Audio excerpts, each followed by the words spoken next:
یہی سلطان ایوبی کے سامنے ایک پیچیدہ مسئلہ تھا کہ شہر تک مدد کس طرح پہنچائی جائے۔ ان کی اپنی حالت یہ تھی کہ بخار سے ان کا جسم جل رہا تھا۔ اس کی ایک وجہ شب بیداری، دوسری وجہ اعصاب پر بوجھ، اور تیسری وجہ یہ تھی کہ وہاں لاشوں کے انبار لگے ہوئے تھے۔ گلی سڑی لاشوں کی اتنی زیادہ بدبو تھی کہ وہاں ٹھہرا نہیں جا سکتا تھا۔ اس نے سلطان ایوبی کی بیماری میں اضافہ کر دیا۔ 3-4 روز تو وہ اٹھ بھی نہ سکے۔ انہیں اقرا ہاتھ سے جاتا نظر آ رہا تھا۔ سلطان صلاح الدین ایوبی اپنے خیمے میں بیمار پڑے تھے۔ ان سے تھوڑی ہی دور اقرا کے باہر ان کے جانباز دستے اس صلیبی لشکر پر حملے کر رہے تھے جس نے اقرا کو محاصرے میں لے رکھا تھا۔ فلسطین کی تاریخ میں سب سے زیادہ خون ریز مارکے لڑے جا رہے تھے، مگر محاصرہ ٹوٹتا نظر نہیں آ رہا تھا۔ شہر کے اندر سلطان ایوبی کی محصور فوج کی نفری 10,000 تھی اور محاصرہ کرنے والے صلیبیوں کی تعداد 5 لاکھ سے زیادہ تھی۔ سلطان ایوبی صلیبیوں کے عقب میں یعنی شہر سے باہر تھے۔ ان کے پاس 10,000 مملوک تھے جن پر انہیں بہت بھروسہ تھا۔ مملوک عقب سے صلیبیوں پر بڑے ہی جانباز حملے کرتے تھے، مگر کوئی کامیابی حاصل نہیں ہوتی تھی۔ دشمن کی تعداد زیادہ ہونے کے علاوہ محاصرہ نہ ٹوٹ سکنے کی وجہ یہ بھی تھی کہ صلیبیوں نے اقرا کے ارد گرد مورچے کھود لیے تھے جو سلطان ایوبی کی فوج کے لیے بڑے خطرناک تھے۔ سوار جب حملہ کرتے تو گھوڑے مورچوں میں گر پڑتے۔ اقرا کے باہر میلوں وسط میدان جنگ بنی ہوئی تھی۔ لاشوں کا کوئی شمار نہیں تھا۔ اقرا کی دیوار کے باہر دیوار جتنی لمبی اور اتنی ہی چوڑی خندق تھی جسے عبور کرنا مشکل تھا۔ صلیبیوں نے اس خندق کے ایک حصے میں اپنے مرے ہوئے فوجیوں کی لاشیں اور مرے ہوئے گھوڑے پھینکنے شروع کر دیے تھے تاکہ یہاں سے خندق بھر جائے اور خندق سے گزر کر دیوار تک پہنچا جائے۔ جنگ کا شور و غل اتنا زیادہ تھا کہ فضا میں سوائے گدوں کے کوئی اور پرندہ نظر نہیں آتا تھا۔ گد کہیں اترتے، لاشوں کو کھاتے اور اڑ جاتے۔ ان گدوں کے درمیان تقریباً ہر روز ایک کبوتر اقرا سے اڑتا اور سلطان ایوبی کے کیمپ میں جا اترتا تھا اور بہت دیر بعد کیمپ سے اڑ کر اقرا کو واپس چلا جاتا تھا۔ محاصرے اور خونریز مارکوں کے دوران ایک روز یہ کبوتر اقرا سے اڑا۔ انگلینڈ کا بادشاہ رچرڈ اپنے خیمے سے باہر کھڑا تھا۔ اس کے ساتھ اس کی بہن جوائنا بھی تھی۔ اس کبوتر پر نظر رکھو، رچرڈ نے حکم دیا۔ جو ہی نظر آئے اس پر باز چھوڑ دو، یہ کبوتر ہماری شکست کا باعث بن سکتا ہے۔ اس کے پاس اس کی بہن جوائنا اور اس کی منگیتر برنگیریا کھڑی تھی۔ رچرڈ کی عمر خاصی ہو گئی تھی اور اب اس نوجوان لڑکی کو اپنے ساتھ اس ارادے سے لایا ہوا تھا کہ بیت المقدس فتح کر کے اس سے شادی کرے گا۔ اس کی بہن جوائنا تھوڑے ہی عرصہ پہلے سسلی کے بادشاہ کی بیوی تھی۔ بادشاہ مر گیا تو جوائنا جوانی میں بیوہ ہو گئی۔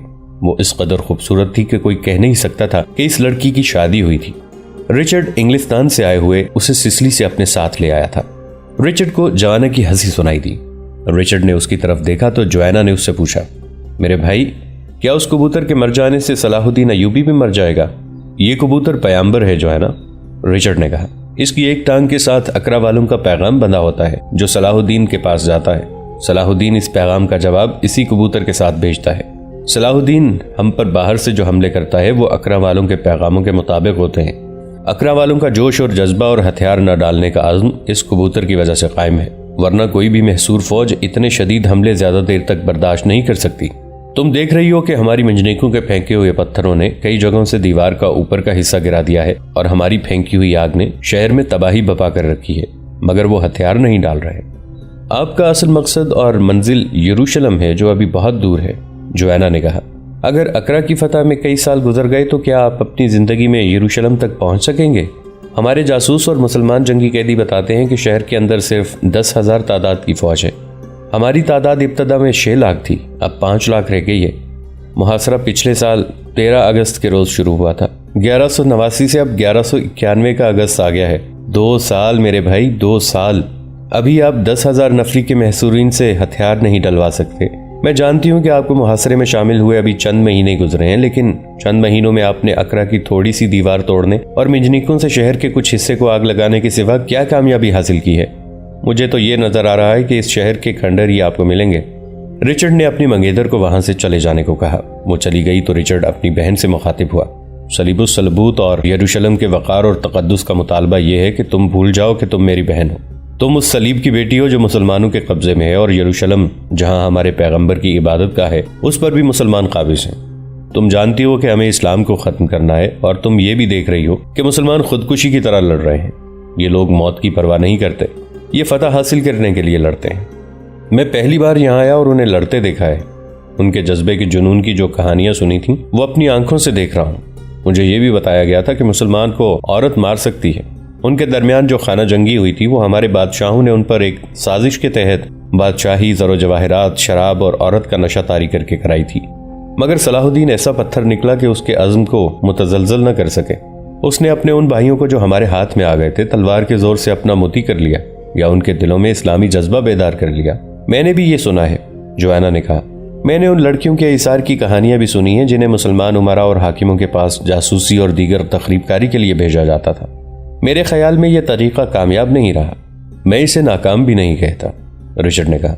اگر مسلمانوں کے قومی جذبے کو تباہ کرنے کے لیے یہ لڑکیاں استعمال نہ کی جاتی تو یہ لوگ بہت عرصہ پہلے نہ صرف یروشلم کو فتح کر چکے ہوتے بلکہ یہ آدھے یورپ پر قابض ہو چکے ہوتے۔ ہم نے عورت کے حسن اور جسم کے جادو سے اور ان میں بہت سے امیروں، وزیروں اور سالاروں کو سلطان بنانے کے لالچ سے ان کا اتحاد توڑ دیا تھا۔ ان کی جنگی قوت انہیں آپس میں لڑا کر تباہ کر دی تھی، مگر یہ پھر متحد ہو گئے۔ آپ یہ باتیں مجھے کیوں سنا رہے ہیں؟ جوانا نے کہا۔ آپ کے بولنے کے انداز میں مایوسی کیوں ہے؟ میں آپ کی کیا مدد کر سکتی ہوں؟ میں نے تمہیں کہا تھا کہ تم بھول جاؤ کہ تم میری بہن ہو، تم صلیب کی بیٹی ہو، صلیب کی فتح کے لیے تم بہت کچھ کر سکتی ہو۔ تم دیکھ رہی ہو کہ ہم مسلمانوں کے خلاف لڑ بھی رہے ہیں اور ہماری آپس میں ملاقاتیں بھی ہوتی رہتی ہیں، ہم ایک دوسرے کی طرف اپنے ایلچی بھیجتے رہتے ہیں۔ میری ملاقات صلاح الدین کے بھائی العادل سے بھی ہو چکی ہے۔ میں ان سے اپنی شرائط منوانے کی کوشش کر رہا ہوں جو وہ نہیں مان رہے ہیں۔ میں انہیں کہہ رہا ہوں کہ یروشلم اور صلیب و صلبوت ہمارے حوالے کر دو اور تم ان علاقوں سے نکل جاؤ جن پر صلیبیوں کا قبضہ تھا۔ صلاح الدین نے ایک بھی شرط ماننے سے انکار کر دیا ہے۔ آپ صلاح الدین ایوبی سے کیوں نہیں ملتے؟ وہ مجھ سے ملنا نہیں چاہتا، رچرڈ نے جواب دیا۔ وہ بیمار بھی ہے، معلوم ہوتا ہے اس کا بھائی العادل اسی جیسا پرعزم اور پکا مسلمان ہے۔ وہ صلاح الدین کی جگہ لے رہا ہے۔ میں نے اس میں یہ کمزوری دیکھی ہے کہ جوان ہے اور زندہ دل بھی لگتا ہے۔ میں اس شخص کے دل پر قبضہ کرنے کی سوچ رہا ہوں۔ میں اسے دوست بنا سکوں گا، لیکن جو تمہارا کام ہے وہ میں کیسے کر سکتا ہوں؟ کیا تم نے اسے پسند نہیں کیا تھا؟ آپ مجھ سے وہ کام لینے کی سوچ رہے ہیں جو ہماری تربیت یافتہ لڑکیاں بہت مدت سے کر رہی ہیں؟ ہاں، رچرڈ نے کہا۔ اس کے دل پر قبضہ کرو، محبت کا والہانہ اظہار کرو اور اسے کہو کہ تم اس کے ساتھ شادی کرنا چاہتی ہو۔ میں درمیان میں آ جاؤں گا اور صلاح الدین سے کہوں گا کہ وہ اگر ساحلی علاقے اپنے بھائی اور میری بہن کو دے دے تو میں اپنی بہن کی شادی العادل کے ساتھ کرنے کو تیار ہوں۔ تم العادل کو تیار کرنا کہ وہ اپنا مذہب ترک کر کے عیسائیت قبول کر لے۔ اسے یہ لالچ دو کہ وہ ساحلی علاقے کی اتنی وسیع سلطنت کا سلطان بن جائے گا۔ مجھے امید ہے کہ تم اسے صلاح الدین کے خلاف کر سکو گی۔ جوانا کچھ دیر خاموش رہی۔ رچرڈ اسے دیکھتا رہا۔ آخر جوانا نے آہ لی اور بولی، میں کوشش کروں گی۔ مسلمانوں کو اسی دھوکے سے مارا جا سکے گا، رچرڈ نے کہا۔ میں میدان جنگ میں انہیں شکست دینے کی پوری کوشش کروں گا، لیکن بہت لمبی مدت درکار ہوگی۔ میں شاید اس وقت تک زندہ نہ رہوں۔ مجھے واپس انگلستان بھی جانا ہے، وہاں کے حالات مخدوش ہیں۔ مخالفین میری غیر حاضری سے فائدہ اٹھا رہے ہیں۔ جو کبوتر رچرڈ کے اوپر سے گزر کر آ گیا تھا وہ صلاح الدین ایوبی کے خیمے کے سامنے بنی ہوئی ایک کھپریل پر آن بیٹھا تھا۔ دربان نے دوڑ کر اس کی ٹانگ سے بندھا ہوا پیغام کھولا اور خیمے میں لے گیا۔ سلطان ایوبی کمزوری محسوس کر رہے تھے۔ انہیں آرام کی سخت ضرورت تھی، لیکن وہ اٹھ بیٹھے اور پیغام پڑھنے لگے۔ شہر کے اندر کی فوج کے ساتھ سلطان کا رابطہ پیامبر کمپیوٹروں کے ذریعے قائم تھا۔ یہ پیغام اقرا کے دونوں حاکموں المشتوب اور بہاؤدین قراقوش کا تھا۔ قاضی بہاؤدین شداد جو سلطان ایوبی کی مجلس مشاورت کا اہم رکن اور ان کا ہمراز دوست بھی تھا، اپنی یادداشتوں میں لکھتا ہے کہ یہ دونوں غیر معمولی طور پر دلیر اور ذہین سالار تھے۔ محاصرے میں ان کی حالت بہت بری ہو گئی تھی۔ شہر تباہ ہو رہا تھا، لیکن یہ دونوں ہتھیار ڈالنے کے لیے تیار نہیں تھے۔ باہر والے ہر وقت یہ خبریں سننے کے لیے تیار رہتے تھے کہ اقرا کی فوج نے ہتھیار ڈال دیے ہیں۔ اس پیغام میں بھی المشتوب اور قراقوش نے سلطان ایوبی کو وہی کچھ لکھا تھا جو وہ ہر پیغام میں لکھتے تھے، اب کہ انہوں نے زیادہ زور دے کر لکھا تھا کہ ہم سے یہ توقع نہ رکھنا کہ ہم جیتے جی ہتھیار ڈال دیں گے، لیکن آپ کی مدد ہمارے لیے بے حد ضروری ہو گئی ہے کہ صلیبیوں پر باہر سے حملے زیادہ کریں۔ سپاہیوں سے کہیں کہ وہ اسی جذبے سے لڑیں جس جذبے سے شہر والے مقابلہ کر رہے ہیں۔ آدھا شہر جل چکا ہے، فوج بھی آدھی رہ گئی ہے، لیکن شہریوں کے جذبے کا یہ عالم ہے کہ انہوں نے ایک وقت کا کھانا چھوڑ دیا ہے۔ عورتیں بھی ہمارا ساتھ دے رہی ہیں۔ لوگ کھانا خود کم کھاتے اور فوج کو زیادہ کھلاتے ہیں۔ انہوں نے دیوار کی یہ کیفیت لکھی کہ صلیبیوں کی منجنیقوں کی مسلسل سنگباری سے دیوار کئی جگہوں سے ٹوٹ گئی ہے، بالائی حصہ ختم ہو چکا ہے، برج گرے پڑے ہیں۔ دشمن نے باہر خندق کو کئی جگہوں سے اپنی سپاہیوں کی لاشوں اور مرے ہوئے گھوڑوں اور مٹی سے بھر لی ہے، جہاں سے وہ دیوار کے قریب آ کر دیوار پر چڑھنے کی کوشش کرتے ہیں۔ آپ جب ڈھولوں کی آواز سنیں، عقب سے صلیبیوں پر بہت ہی سخت حملہ کریں۔ ہم ڈھول اس وقت بجایا کریں گے جب صلیبی دیوار پر حملہ کریں گے۔ آپ ایسے جانباز تیار کریں جو سمندر کی طرف سے ہم تک اسلحہ پہنچائے۔ سلطان ایوبی کمزوری اور بخار کے باوجود اٹھ کھڑے ہوئے۔ انہوں نے پیغام کا جواب لکھوایا جس میں انہوں نے اقرا والوں کی حوصلہ افزائی کی۔ یہ بھی لکھا کہ جانباز پہلے ہی شہر تک اسلحہ پہنچانے کے لیے جا چکے ہیں۔ اللہ تمہارے ساتھ ہے۔ اسلام پر بڑا ہی سخت وقت آن پڑا ہے۔ یہ میری ہی کوشش تھی کہ صلیبی بیت المقدس کی طرف بڑھنے کی بجائے اقرا کا محاصرہ کریں تاکہ میں انہیں یہیں الجھا کر ان کی جنگی طاقت کمزور کر دوں۔ تم لوگ اقرا کے دفاع کے لیے نہیں، مسجد اقصی کے دفاع کے لیے لڑ رہے ہو۔ یہ پیغام کبوتر کے ذریعے بھیجوا کر سلطان ایوبی نے اپنے سالاروں کو بلایا اور انہیں کہا کہ میرے پاس ہر ایک کماندار اور ہر ایک سپاہی کے پاس جانے کا وقت نہیں رہا۔ میرے جسم میں جو طاقت رہ گئی ہے اسے میں جہاد میں صرف کرنا چاہتا ہوں۔ اپنے کماندار اور سپاہیوں سے کہو کہ اپنے اللہ اور اپنے رسول صلی اللہ علیہ وآلہ وسلم اور اپنے مذہب کے لیے لڑو۔ اب یہ نہ سوچو کہ تم اپنے سلطان کے حکم سے لڑ رہے ہو، یہ بھی نہ سوچو کہ تمہیں اب زندہ رہنا ہے، اس کا اجر تمہیں اللہ دے گا۔ قاضی بہاؤالدین شداد لکھتا ہے کہ سلطان ایوبی ایسا جذباتی کبھی نہیں ہوا تھا۔ ان کی جذباتی حالت بالکل اس ماں سے ملتی جلتی تھی جس کا بچہ کھو گیا ہو۔ وہ سوتے نہیں تھے، آرام نہیں کرتے تھے۔ میں نے انہیں کئی بار کہا کہ سلطان اپنی صحت کا خیال رکھو، آپ اپنے اعصاب کو تباہ کر رہے ہو، اللہ کو یاد کرو، فتح و شکست اسی کے ہاتھ میں ہے۔ سلطان کے آنسو نکل آئے۔ انہوں نے جذباتیت سے کامتی ہوئی آواز میں کہا، بہاؤالدین، میں صلیبیوں کو بیت المقدس نہیں دوں گا، میں اس مقدس جگہ کی بے حرمتی نہیں ہونے دوں گا جہاں سے میرے پیارے رسول صلی اللہ علیہ وآلہ وسلم خدا کے حضور گئے تھے۔ اس جگہ میرے رسول صلی اللہ علیہ وآلہ وسلم نے سجدہ کیا تھا۔ وہ گرج کر بولے، نہیں بہاؤالدین نہیں، میں مر کر بھی صلیبیوں کو بیت المقدس نہیں دوں گا۔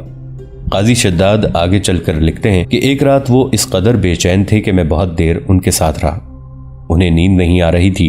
میں نے انہیں قرآن کی 2 آیتیں بتائیں اور کہا کہ یہ پڑھتے رہیں۔ انہوں نے آنکھیں بند کر لیں اور ان کے ہونٹ ہلنے لگے۔ وہ آیتیں پڑھ رہے تھے، پڑھتے پڑھتے سو گئے۔ سوتے میں بڑبڑائے، یعقوب کی کوئی خبر نہیں آئی، وہ شہر میں داخل ہو جائے گا۔ پھر وہ سو گئے، لیکن میں نے دیکھ رہا تھا کہ وہ نیند میں بھی بے چین تھے۔ سلطان ایوبی کے خیمے سے اقرا کی دیوار نظر آتی تھی۔ اس کے باہر صلیبی لشکر یوں دکھائی دیتا تھا جیسے چیونٹیاں کسی چیز پر اکٹھی ہو گئی ہوں۔ رات کو اقرا کی دیواروں پر مشعلیں چلتی پھرتی رہتی تھیں اور رات کے اندھیرے میں آگ کے گولے دیوار کے اوپر سے اندر جاتے نظر آتے تھے۔